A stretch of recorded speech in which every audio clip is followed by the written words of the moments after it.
Welcome back to the Entrepreneur Mindset Podcast. We have officially said goodbye to January, and now we're really settling into the new year, I feel like. I am listening to clients and colleagues talk about their new ideas. They're talking about launching or relaunching their main offer, and they're just kind of generally taking strides forward in their business. But that progress can sometimes bring up two words that we try really hard to ignore: stress and chaos.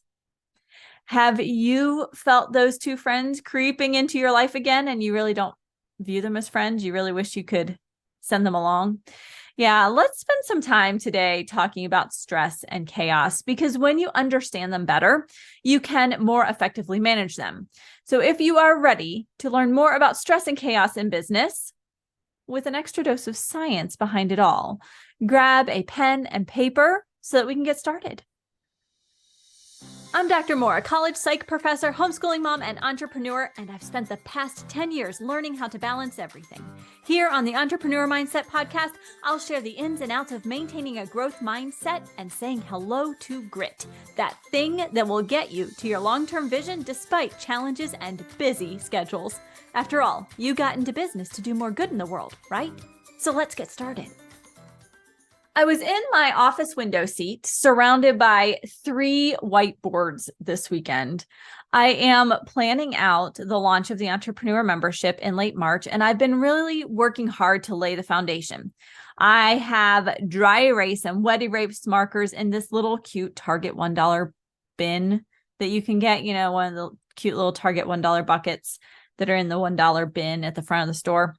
And I am spending my weekend grabbing different colors out of the bin. I'm mapping out models that I want to share in the webinar. I'm thinking about bonuses that I want to offer as part of the membership launch. And I'm even thinking about the VIP offer that I want to make for my webinar registrants. Anyone who looks at the colorful board might feel a bit of chaos happening, I'll be honest. After all, there are 3 boards, all full of writing. Some have magnets hanging off of them with writing on those too. I have diagrams, I have research, and it kind of sounds a bit chaotic, right? Yeah, it does. Honestly, you think about all the different colors, all the different writing, the chaos just comes. But for me, it isn't chaos, because I've realized what works for me during this creative phase, how to organize it so that I know exactly what's going on and how to use it in a way that does not make me feel stressed. It does not become a stressor. Maybe you have something similar to tame the chaos, to tame the stress impacts. Maybe you have a method that makes sense when you look at it. It feels simple, but when others look at it, it looks like a hot mess of stuff. The important thing is to find a system that works for you as an entrepreneur so that stress and chaos don't dominate your life and your business. Because we know that stress and chaos, here comes the science part of today, can have a really significant impact on your physical and your mental health.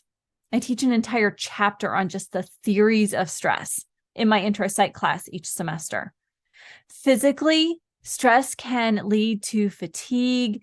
It can decrease your immune system's function. It can lead to increased risk of illness like heart disease and depression over long periods of time.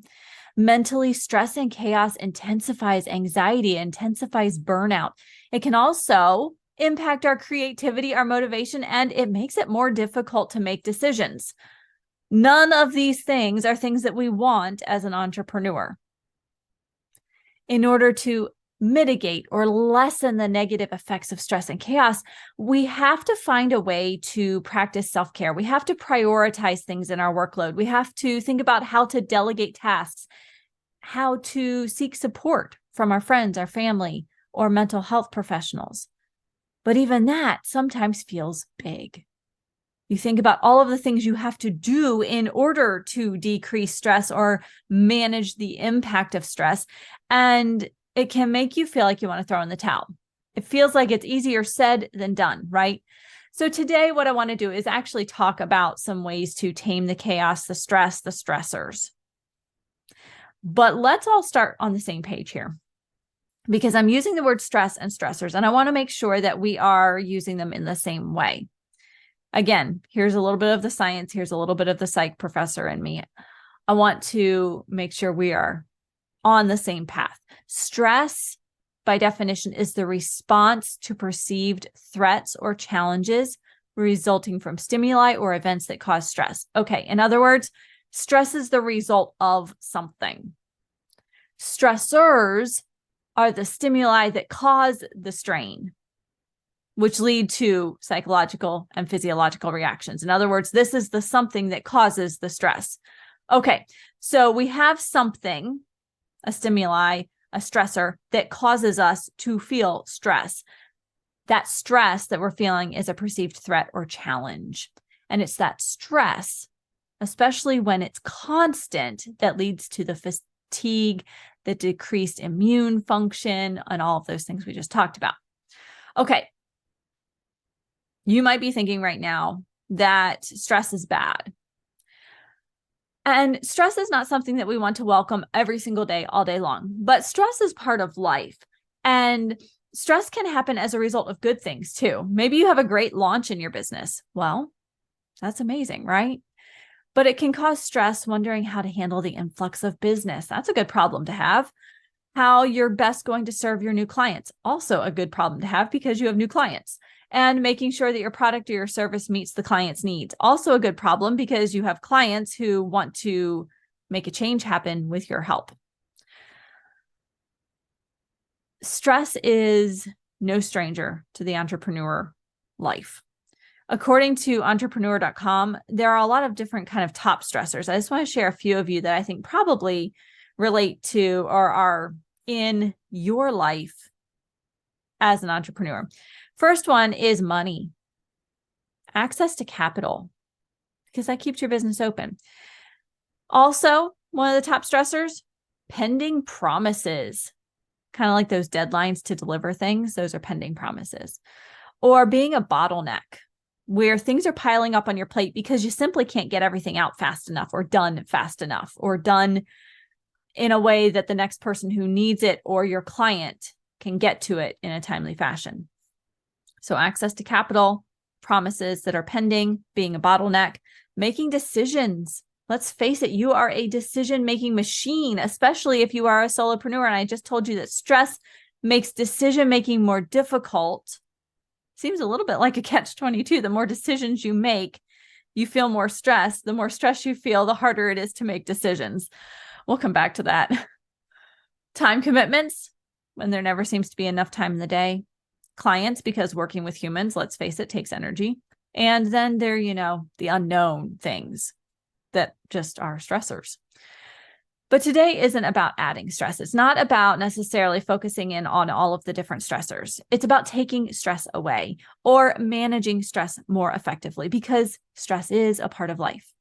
Like I said, when I got started, I was telling you a little bit about my whiteboards that were all around me this weekend.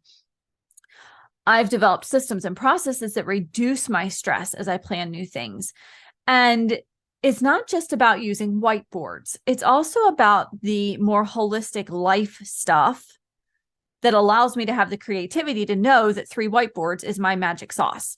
Okay, so what can you do to reduce and manage stress? The first thing seems like a no-brainer, but we forget to do it. And it's get your body moving. Be sure that you're taking that midday walk or that you're doing some chair exercises or simply taking time to breathe deeply. Remember that if you're feeling ambitious and you want to add in exercise to your daily routine, make sure you check with your healthcare provider first to find out what's right for you. But I bet, if you think about moving your body, you can remember a time when you took a walk and had a spark of an idea. Or when you stepped outside, took a deep breath, and in that moment, you realized how you could solve your latest problem. Giving your body and your brain a moment to breathe, to move. Let's face it, moving means your blood is getting oxygenated. When we have more oxygen, we're going to think better. You can probably think of a time when even just simply stepping outside to breathe made a difference. So get your body moving somehow, some way, in a way that's right for you and that your healthcare provider signs off on. The second thing you can do is to eat healthy and colorful foods. When you feed your body good foods, it has better fuel to work with.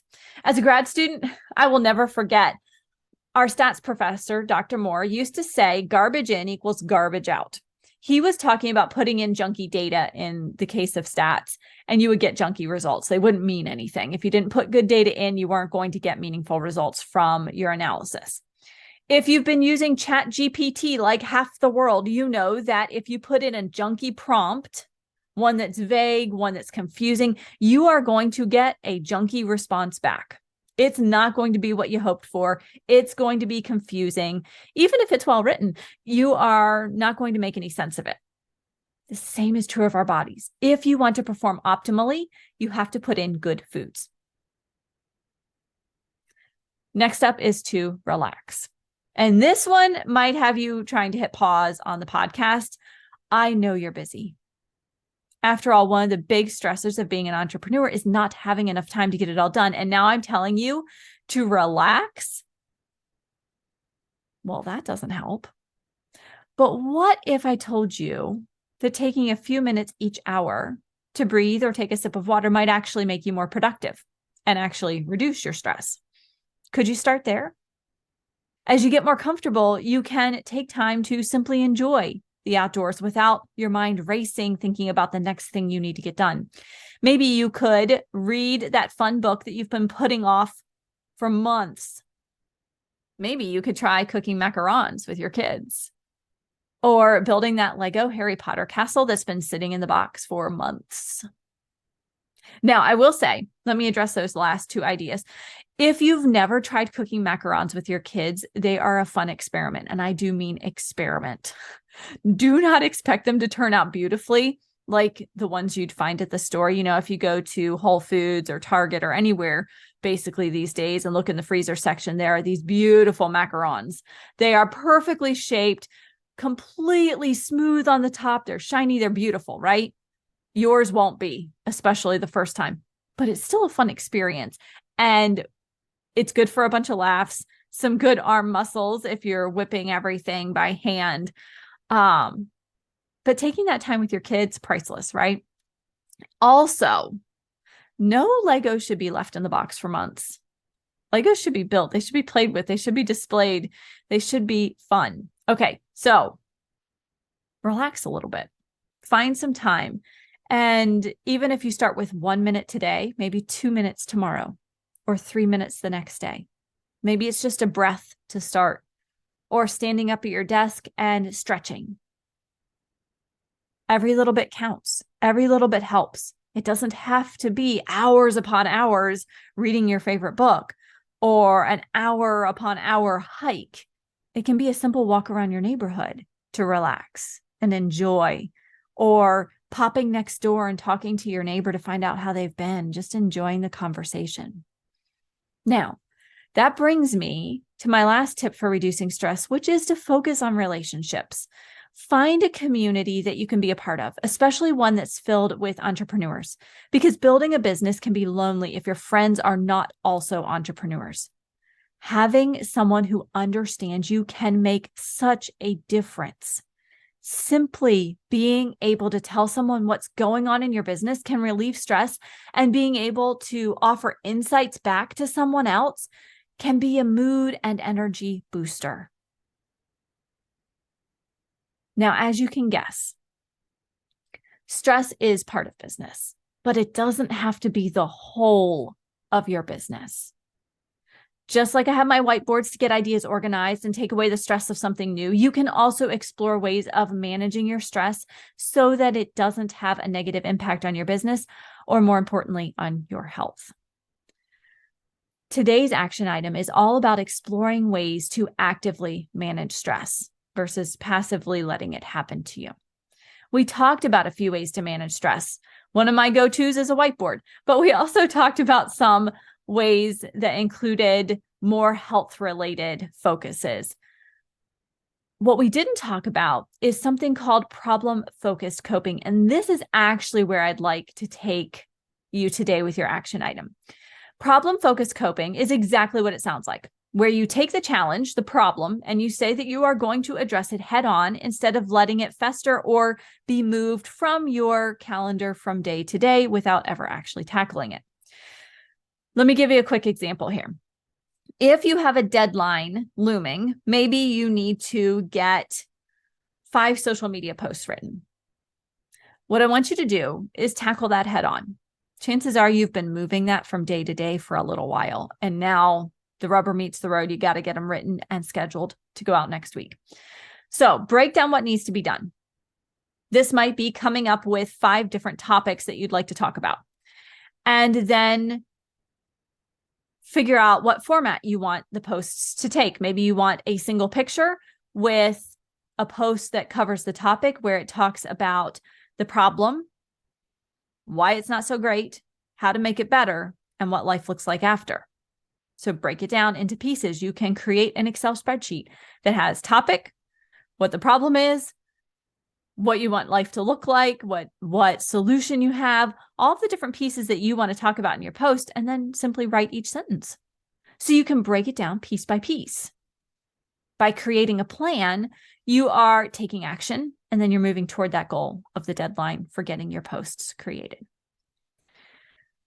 I want you to think about something that you have been putting off in your business, something that needs to be done, but maybe it's not your favorite activity.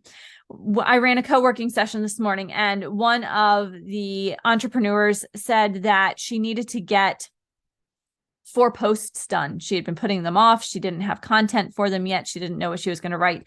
So she used our co-working session as a way to stay focused, to break down the task and get it done. She was using problem-focused coping.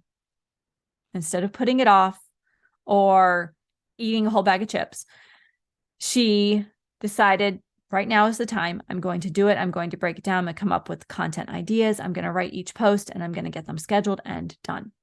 Explore how you can break down whatever activity you have identified so that you can get it done, and then get started. Once you have completed your task, I want you to notice how you feel. Does it feel like a weight is lifted off your shoulders? The entrepreneur who scheduled her post, she said it felt great. She felt so relieved to have it done. Maybe you feel energized. Maybe it sparks some ideas. Maybe you're looking at the task with new appreciation, or at least less angst for the next time that you have to do it, because you know that you can do it and it's not going to take as long as you thought, at least not the second or third or fourth time you do it. No matter what, think about how you can be a problem solver this week, and remember to incorporate colorful foods, deep breaths, and relaxation in a way that's right for you. As we wrap up for today, let's touch on a few key points. Stress is something that is part of business, but it doesn't have to take over. Although it can have a negative physical and mental impact, taking time to pay attention to your stress and stressors can actually help to minimize or mitigate those effects. There are a lot of different ways to manage stress that include getting your body moving, eating colorful and varied foods, and taking time to relax. We also talked about the importance of finding a community of entrepreneurs. Finally, for your action item, I encouraged you to take a problem-focused approach to one stressor this week. Identify what needs to be done, break it down, and then work through the process step by step. I would love to know what has been most helpful in this episode. We all have stress, and the more open we are about it, the better we manage stress, the better the conversations around stress become. So please be sure to leave your thoughts on this episode or any other episode that you find helpful down in the review section of your podcast provider. Those stars and comments mean a lot as I create new episodes for you and think about how to best help you move forward in your business. And as a special bonus this week, we are going to continue the conversation on stress with Carrie Ann Powell in a special episode this Thursday. Now, if you have not listened to my conversation with Sean Tyler Foley last Thursday in episode 107, be sure to check out that one as well. I think you're really going to love it. It is all about networking. So I will see you back here on Thursday for another episode of the Entrepreneur Mindset Podcast, where I focus on mentoring and community and implementation removes the overwhelm of building your successful and profitable business, and adds in a dose of momentum. Until next time, have a healthy, safe, and happy week.